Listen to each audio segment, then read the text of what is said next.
Hello, welcome to Levant TV's Press Review. Today we will look at analysis in the aftermath of the suicide bombing that targeted the Iranian embassy in Beirut. We will also look at what analysts are saying about the ongoing crisis in Syria and the Geneva II conference. But first, let's take a look at the papers here in the UK.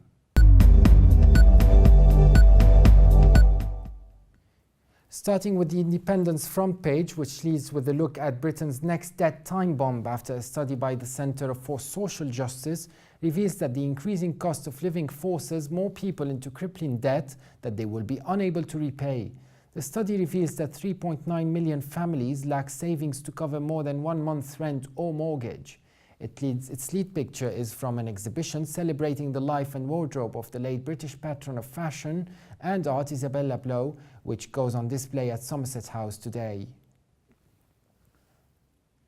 The Daily Telegraph's front page with a look at comments from Conservative Planning Minister Nick Boles that some young people will not consider voting for the party because they think it represents only rich people and is comprised of aliens from another planet. It also features a report on the Labour Party considering a new proposal that will scrap benefits for under 25s, and also has a picture of the Duchess of Cambridge as she visits a charity for ex-offenders in London, where a former burglar presented her with a baby vest for Prince George. The Guardian leads its front page with the headline, Japan's nuclear warning to the UK, be prepared for the worst as Britain plans a new generation of nuclear power stations. It also takes a look at Tory MP Nick Boles' warning that the Conservatives have failed to dispel the impression that they are the party of the rich and that its leaders are happy to see their friends in the city make a ton of money. It also features a picture of what it refers to as raw beef, as cattle in large parts of the UK face temperatures of near or below freezing. The Daily Express leads its front page with the headline, Aspirin at bedtime can save your time, as it reports on a study which reveals that the risk of suffering a heart attack can be dramatically slashed by taking an aspirin before bedtime. Like many other papers, it also features a picture of the Duchess of Cambridge, who says baby George is growing so fast. Now let's take a look at the top stories in the Middle East.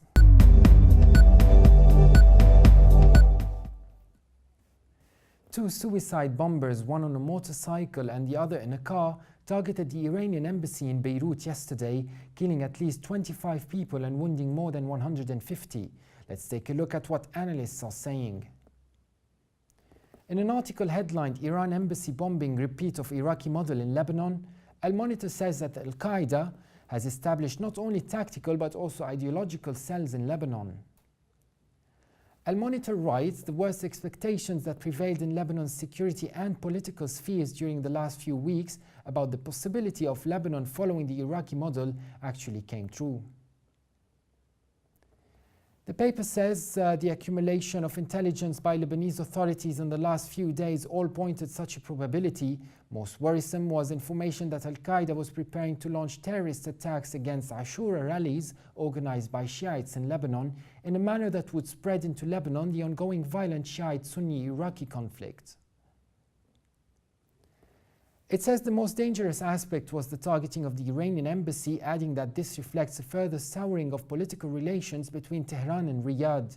The second dangerous aspect was that the attack was executed in a style reminiscent of the continuing terror campaign that rages on in Iraq between Sunnis and Shiites. According to Al Monitor, the attack planners, based on the results of previous such attacks by Al-Qaeda in Iraq, expected that the first explosion would breach the outer embassy wall, thus allowing the explosives-laden car to enter the embassy building and detonate inside it. But what prevented the Iranian embassy in Beirut from being transformed into a pile of rubble were the numerous defensive concrete blocks that surrounded the compound, which prevented the car from entering the courtyard. Al Monitor interestingly points out that the attack against the Iranian embassy in Beirut was the first of its kind that directly targeted Iranian interests in Lebanon. Furthermore, the timing of the attack suggests that the ongoing war in the region between the axis of Islamist Salafist Sunni movements and Iran, which had been raging on in Syria and Iraq, has now reached Lebanese soil.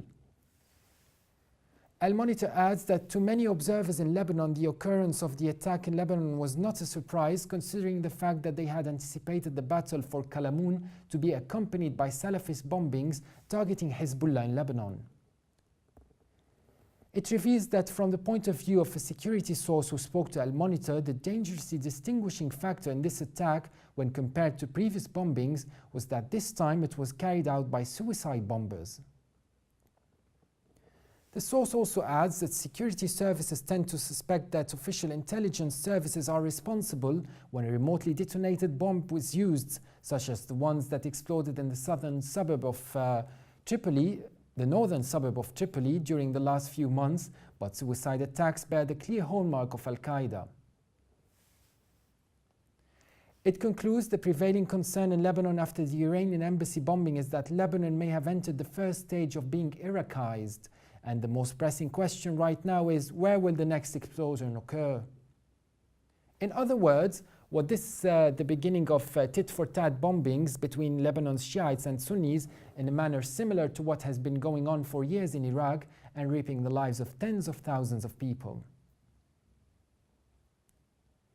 Writing for Lebanon's Daily Star, Mirella Hdeib says the attack marks a significant escalation. In her article, more attacks likely, but Iran won't respond in kind, as she looks at opinions from various analysts over the attack and Iran's response. Hdeib says analysts told the Daily Star the twin suicide attack targeting the Iranian embassy in Beirut Tuesday marks a significant escalation that is a direct result of Iran's role in Syria and is unlikely to be the last of such deadly incidents in Lebanon. Speaking to the Daily Star, Charles Lister, an analyst at the London-based IHS Jane's Terrorism and Insurgency Centre, says both the tactics employed and the specific targeting of the attack is a notable qualitative escalation from the previous bombings we've seen in Beirut in recent months.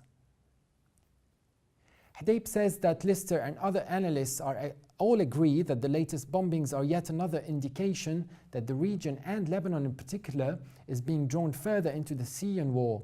Lister said that the conflict in Syria already encompasses dynamics far wider than Syria alone, and attacks like this one underline that concretely. Hdeib adds that while Iran and Hezbollah have pointed the finger at Israel and its agents in Lebanon, a small Lebanon-based Al-Qaeda affiliate, the Abdullah Azzam Brigades, claimed responsibility for the blasts, threatening to carry out further attacks until Hezbollah withdraws its fighters from Syria. Hdeib looks at views from political analyst Sami Nader, who dubbed the Beirut blasts as counter-offensive par excellence. Nader argued that Iran had thrown its weight behind the forces of Syrian President Bashar al-Assad, adding that the battle for Kalamoun was key because the town is located on the main route linking Damascus to the city of Homs. Hdeib says that analysts were also skeptical of Iranian accusations against Israel. Talal Atrisi, an expert on Iranian-Arab relations, argued that while Israel was not necessarily bothered by the targeting of its archenemy in Iran, Tuesday's bombings were likely carried out by Al-Qaeda-linked and Takfiri cells operating in Syria. Hdeib also looks at views from Gregory Gause, a professor of political science at the University of Vermont, who said tactics used in this attack perfectly fit the Al-Qaeda's modus operandi. Blowing things up is a signature tactic. She adds that according to experts, however, Tuesday bombings will likely not discourage Iran or force it to alter its policies in Syria. Atrisi says the main objective of the attacks is to deter Iran from pursuing its policies and strategies. I highly doubt that Tehran will bow to pressure so easily. I actually think it will grow even more determined. Atrisi added that Iran's response, if any, would probably not take place on Lebanese soil. Hdeib says Fuad Izadi, a professor of political communication at Tehran University, believed that Iran's response would be carried out at the diplomatic level. Iran will not respond by attacking these groups because it has long avoided and discouraged sectarian violence. Instead, according to Izadi, Tehran will make use of public diplomacy to discredit this kind of terrorist activities in the eyes of the Lebanese. She continues that Nader too was pessimistic, saying that once again the Lebanese were paying the price of a regional war. Writing from The Independent, Robert Fisk asks, could there be a more obvious target for those who curse Hezbollah's military support for President Assad? In his article titled, Beirut Bomb Blast Kills 23, Iranian Embassy is the target in a widening war between Shia and Sunni. Fisk says it was a message, of course, the 2 bombs only meters from the Iranian embassy, the Iranian cultural attaché dead, the explosion heard across Beirut, and all the vile detritus of the event. He adds, in the days of Twitter, who can trust the self-proclaimed Al-Qaeda outfit called the Abdullah Azzam Brigades, which claimed the bombings and told Hezbollah to leave Syria? Fisk adds, it is difficult to underestimate the seriousness of this sectarian bloodbath.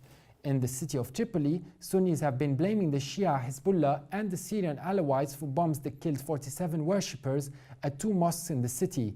Today, it was the Shia's turns. They blame the Saudis, who are trying, not very successfully, to overthrow President Assad, and they blame Saudi Arabia's Gulf allies. Fisk continues to add that, interestingly and rather oddly, the Iranian ambassador Ghadhanfar Rokanabadi blamed the Zionist regime for the bombings, although he did not explain how Israel could be involved. Fisk says the black flags of Ashura were still flying after the bombings in the street around the embassy, marking the commemoration of the martyrdom of Hussein, grandson of the Prophet, whose sister Zainab is also revered by Shias and is buried in Damascus. Hezbollah have for months been protecting her shrine there. He describes a young man saying this is an attack on Zainab, saying, and there's the problem. The political divisions in Lebanon have become synonymous with the country's religious divisions. If they become identical, then the danger is great indeed.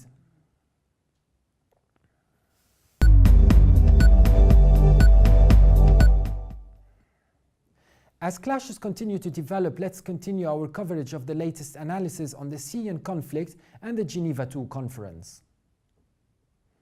Dr. Mohammed Abdul Ibrahim writes for Syria Times an article headlined, "Combating Terrorism, a Collective Responsibility." In this article, Al-Ibrahim refers to Al-Minister of Information Omran al-Zoghbi, whom he believes struck on the right note when he outlined that Saudi Arabia is in a condition of confusion and total paralysis, given the fact that it has been since the 80s as the maker, sponsor and financer of terrorism in the region in general and in Syria in particular. Al-Ibrahim believes that Minister al-Zoghbi cited the clear links between Saudi Arabia and Israel as part of a close ring stretching from Tel Aviv to Riyadh, Doha and other Gulf countries. Al-Ibrahim argues that al-Zoghbi pointed out that countries like France, Israel, Saudi Arabia, Turkey and some Gulf countries obstruct the convening of Geneva II as to enable terrorists to score gains on the Syrian ground in execution for their sinister scheme as to eliminate resistance. Al-Ibrahim stresses that the Minister of Information renewed Syria's willingness to attend with no prior conditions Geneva II, worked on and for by Russia and the United States, citing the divisions among the so-called opposition abroad regarding the proposed Geneva II in light of the dictations and orders given by the countries backing such opposition. Minister al-Zoghbi asserted that Geneva I statement asserted the importance of halting violence as well as the responsibility of the government and opposition in combating terrorism. To conclude, Al-Ibrahim sees that combating terrorism is a collective responsibility and not only Syrian responsibility, blasting Turkish government support to terrorism as a partner in international terrorism. In an article featured in the Washington Post and headlined, "Will Syria's civil war spread to Lebanon? The case for no," Max Fisher discusses whether the civil war in neighboring Syria could spread more widely into Lebanon.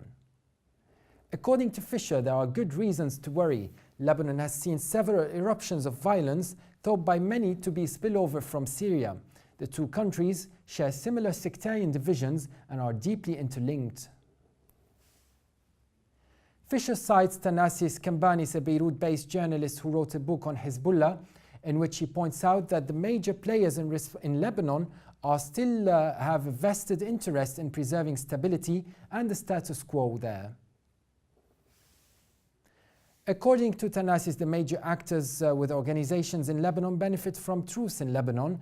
Beirut especially serves as a neutral area where all parties communicate with each other, raise funds and do their political work.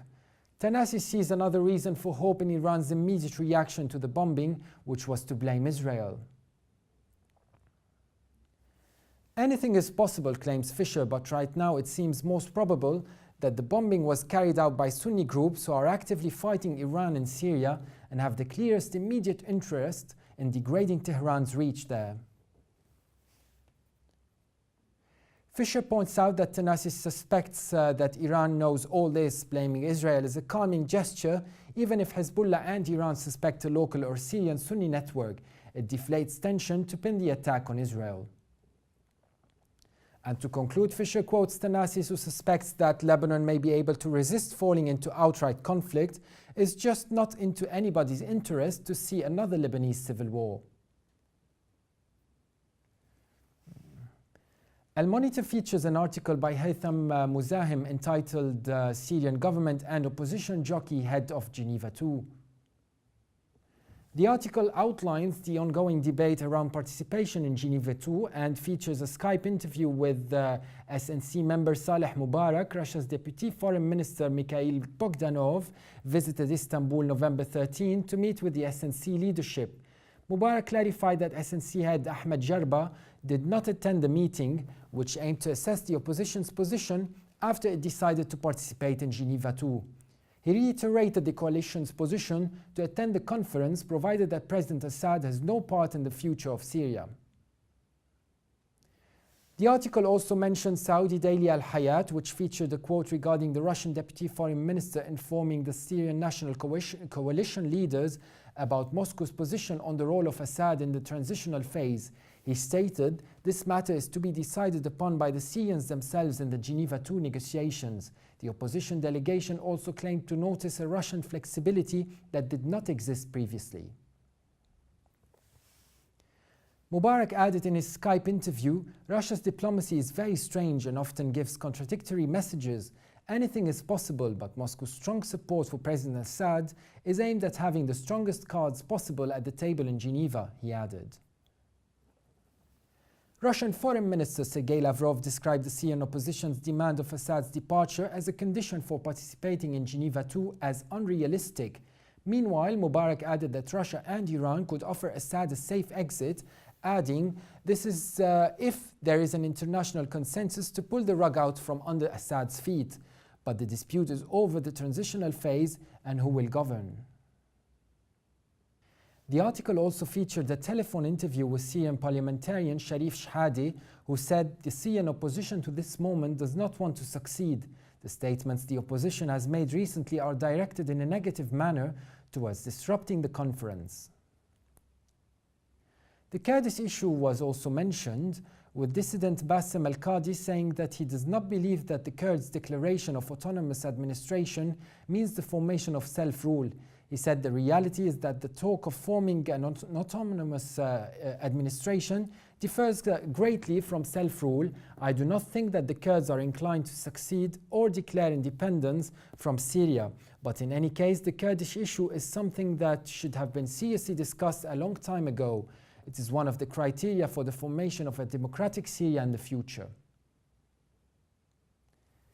The article finishes by mentioning that the Syrian army has made significant military progress in Damascus and Aleppo and Homs countrysides, where it has regained control of a number of towns from armed and jihadist opposition groups. Now let's take a look at the top headlines from international papers.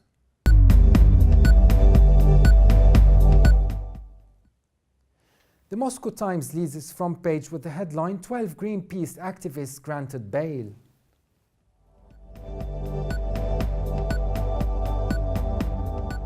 The International New York Times leads its front page with the headline, Beirut blasts signal wider risks from Syrian war.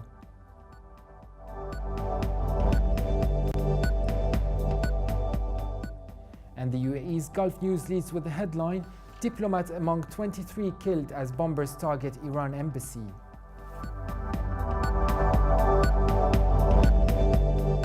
And finally, China's Global Times leads with the headline, China drives equal market for investors.